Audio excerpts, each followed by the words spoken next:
All right, welcome everyone. Bad Batch Wednesday. Ged, how's it going? Little Just under the talk, so weather. you must be Just beautiful, right? That's it. That's it. Yeah, Surviving. little under the weather. So I'm glad we could get this in as a good quickie. All right. Well, good thing Bad Batch episodes are only 25 minutes or so. Right? So this one titled The Return, and in more ways than one, do we have returns in this episode?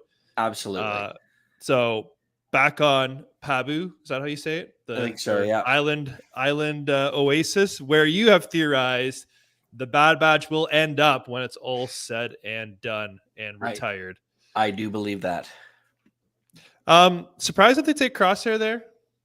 Like, is there any Nope. feeling that he's not 100% loyal? Wrecker. If Omega trusts him, it's good with me. Yeah, that's all there is to it. Hunter's a little apprehensive this episode. Yep. Which they teased at the end of last episode. But they have Namaste's data pad, and they need to extract whatever clues and data they have from it. Yep. They can't do that themselves because of Imperial encryption. But side note, okay, we have another return. Echo returns. No Rex. Good to see our half droid friend. But what's the point of being essentially a half a droid if you can't hack into this data pad? I think the idea was that they wanted to pay homage to their fallen friend. Yeah. I know Tech was the guy, but I almost felt like him, Echo, and Tech were kind of those skill sets kind of were duplicit. Is that the right word? Right, but it was important to put Hunter and Crosshair in a spot where they could find common ground. And just before we kind of dive into this, this episode to me was a great understanding of what they had learned from season 2. This was the filler episode you want. There's hints of stuff that they have to do. It's connected to the main story, but it is a side quest. To me, they did filler episodes so poorly in the second season. It was great to see them related to nothing. And this one, it is the end goal, right? We need to get clues.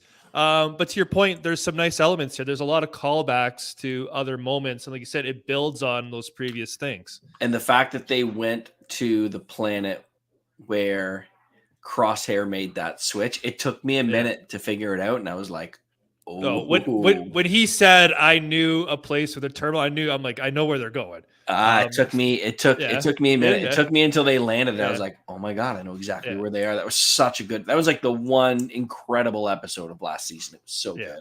So that's the planet. It's called Barton 4, the remote Imperial outpost. So they go there. It's been abandoned. The sensor arrays, whatever you want to call them, are still activated. Yeah. The perimeter sensors, Yeah. They, even if you go back to that episode, I think it was called The Outpost. They were there for the locals, right? Giving them early warning detection. Yeah, the Raiders. Correct. So, there was no talk about what else they could potentially be preventing, but the Empire's all but gone. Betcher is one hell of a digger. Oh, what I was like, Batcher. Love him. It was almost painful watching the clones get down their knees and trying to shovel with their hands. As someone who lives in Canada, I know how difficult that would be. Where's a shovel when you need one? But they got Batcher with them, so they get in. They the Crosshair at the end, where he pets Batcher, gives him almost like a good boy. I'm like, there we go. Yeah. And there's some ominous music and camera shots that lead you to believe that once the perimeter sensors go down, something's gonna happen. Oh yeah. So 100%. we get a giant ice worm. Of course. Wreckers. Why does there always have to be a giant monster? Yeah, why is he always I like that. Yeah. And I love Monster of the Week episodes. I always think monsters are always a unique way of doing things, especially when the monster is too powerful for the team to control, right? You got to find a different way to solve the problem.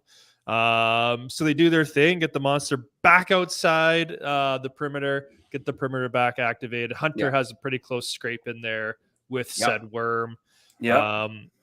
But I think the real thing we see this episode is the understanding and reconciliation between Hunter and Crosshair. Big time. And at first I was like, they seemed like, especially Wrecker, they kind of seemed happy to have their brother back. You may question, like, wouldn't they be happier at the end of last episode? And Hunter's taken the stand, and he said something that really resonated with me. He's like, I think he said something like, "You owe it to me to just explain." Yeah. Did you think why we'd you're let you here. back in without asking questions? Yeah, and like Yeah. he's like, yeah, of course. Like you have to explain what happened in your situation. You can't just show up. Yeah. And the look on his So face is like, I killed an Imperial officer. And he's like, yeah, ugh. Yep. So they argue, they poke, they prod, they finally get Crosshair to open up a little bit, and Yep. then anytime you're in the heat of the moment and you save someone's life, I feel it always makes things feel a little bit better. For sure. Yep. So it was less frosty by the end of it. So. Oh, absolutely. Yeah. Yeah. No, it was good. If I had a little gripe, I would have wanted to see Crosshair talk Hunter through it a little bit. I thought that would have been a really good opportunity to like explain, to have him like, here's what we were asked to do. This is what happened, and this is the straw that broke. Like, I mean, they're short enough that you could have taken 35 seconds to talk about it, but at the same time, it's probably a little outside Crosshair's characteristic, right?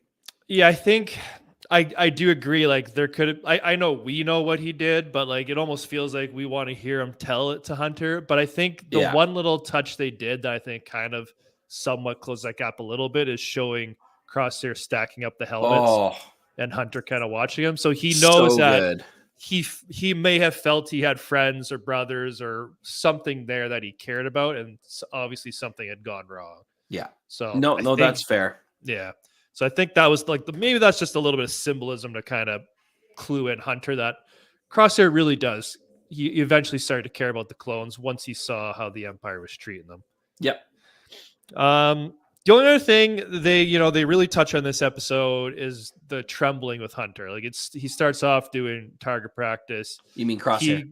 Crosshair. Yep. He clearly missed the ice worm multiple times. We talked about it last week during the rescue. He was like having a 2-shot everyone. Yeah. Is this a problem? Do you think they solve, or do you think this becomes worse? I'm hoping that this is a psychological thing. I think that now that he has made peace, my hope is that next episode, you're going to see him sure shot again. It was the guilt that was making him tremble. It was the reason as to why, about growing a conscience, the conscience and pulling that trigger. I don't think it's a coincidence that it was his trigger finger. So my hope is that they use that as symbolism to now that he has made peace with his team, and even Hunter's line at the very end, all we can do is try and be better than we were. Yeah. My hope is that settles Crosshair's finger down.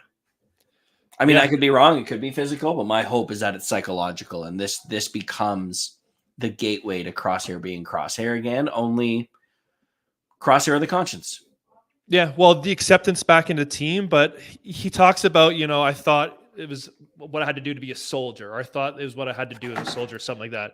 Yeah. Maybe now being back with Clone Force 99 and following out their mission gives him a renewed sense of purpose. Yep. To your point, which helps address that mental block he's having with the whole trembling. So, and he knows he's doing it for the right reason. Yeah. Yep. Yeah. I'm loving the Crosshairs back, and he got his armor back. Right. So even Wreckers, I couldn't bring it in me to throw it out. Yeah. It's well done. That's really, really well done. So he's come full circle. It'll be I'm worried about his fate by the end of the season, but we'll see what happens. Yeah. All right. You want to give this a score? Solid 7.5 in my books, and that's really good for a quote unquote filler episode. Solid 7.5. You? So I think I've been 8-1 and 8 have been my first two. And I might go 8 again. Really? You liked it that much, eh? Even though it's not plowing towards the final storyline. I mean, don't get me wrong. I think they did a great job with it. Yeah. Well, I'm trying to think. Last week we had the Omega Crosshair team up, which I really loved, and the opening had Palps. Yeah. Let's go 7-9. 7-9. Right. 7-9. Maybe it's a hair under, but I'd enjoy it. Like I liked going back to that planet.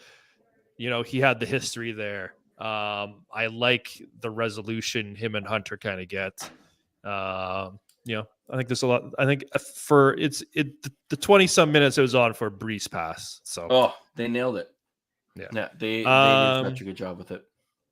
All right, so that'll wrap it up for us. We'll see y'all next Wednesday, and let us know in the comments how you thought about this week's episode. And the faster than usual runtime here.